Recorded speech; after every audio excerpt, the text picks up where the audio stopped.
নমস্কার বন্ধুরা, সবাই কেমন আছো? আমি কিন্তু খুব ভালো আছি। তো আমাদের বাড়ির পুজোর ফার্স্ট ভিডিওটা তো তোমাদের দেওয়া হয়ে গেছিলো। এটা হচ্ছে বিসর্জনের দিনকার ভিডিও। সকাল থেকে ভিডিওটা শুরু করেছিলাম, পুরি ভাজা দিয়ে ভিডিওটা শুরু করে দিলাম আজকে সকালবেলা। তো এখানে আমি এখন যেহেতু ঠাকুর বিসর্জন হবে, তাই এখানে আমি একটু আলপনা দিয়ে নিচ্ছিলাম, কারণ ঠাকুরকে এখানে বের করে রাখা হবে এবং বরণ ঠরণ যা আছে সব এখানেই সেরে ফেলা হবে। তা আমার বোন আমাকে একটু ভিডিও করতে হেল্প করছিল। এই যে এখন সবাই মিলে ঠাকুরটা বের করছে। আমাদের ঠাকুরটা খুব বড়, তো তাই বের করতে একটু অসুবিধা হয়। 7-8 জন না ধরলে আর কি হয় না।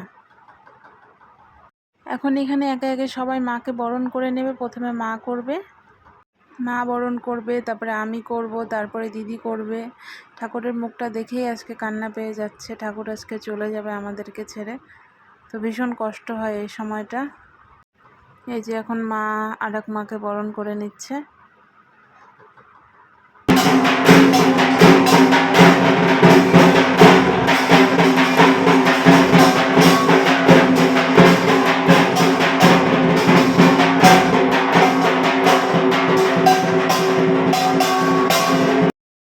বরণের পালা শেষ, এখন মাকে নিয়ে যাওয়া হবে বিসর্জনের জন্য। এই তো আমরা সবাই মিলে যাচ্ছিলাম।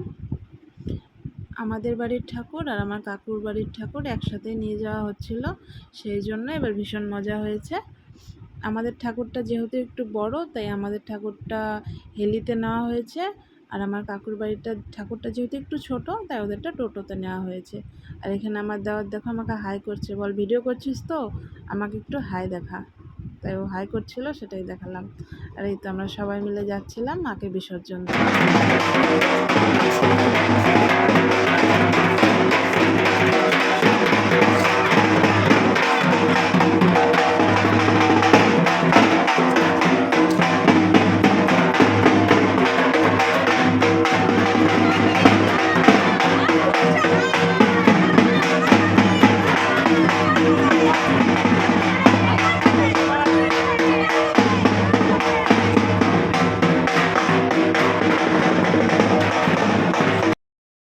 তারপরে দেখো আমরা সবাই মিলে ঘাটে চলে এলাম।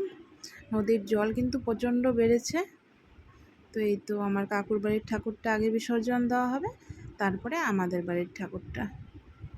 তো এখন নিয়ে যাওয়া হচ্ছিল একদম পাড়ের সামনে। পাড়টা একটু ধুয়ে দেওয়া হচ্ছিল, ওখানে ঠাকুরটাকে বসানো হবে, তারপরে যা যা নিয়ম আছে সেগুলো করা হবে, সেই জন্যই আর কি। তো দেখো তোমরা, মা চলে যাবে, সবার মনটা ভীষণ খারাপ। এই তো মায়ের বিসর্জন দেওয়া হয়ে গেল। এখন পাড়টা ভালো করে ধুয়ে দেওয়া হচ্ছে। এখন বাবা আর কাকু ওরা এখন ডুব দিবে, আর মাথায় কলসি করে জল নিয়ে বাড়িতে যাবে। এই হচ্ছে আমাদের বাড়ির নিয়ম। জানি না কার কার কী নিয়ম, তবে আমাদের বাড়ির এটাই নিয়ম।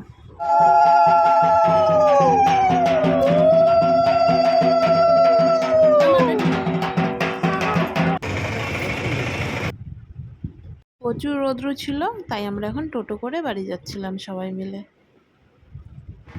এই তো সবাই এখন বাড়ির সামনে চলে এলাম আমরা। হয়ে গেল বিসর্জন মায়ের। বাড়িটা একদম ফাঁকা, মায়ের আসনটাও একদম ফাঁকা। সত্যি খুব খারাপ লাগে এই সময়টা।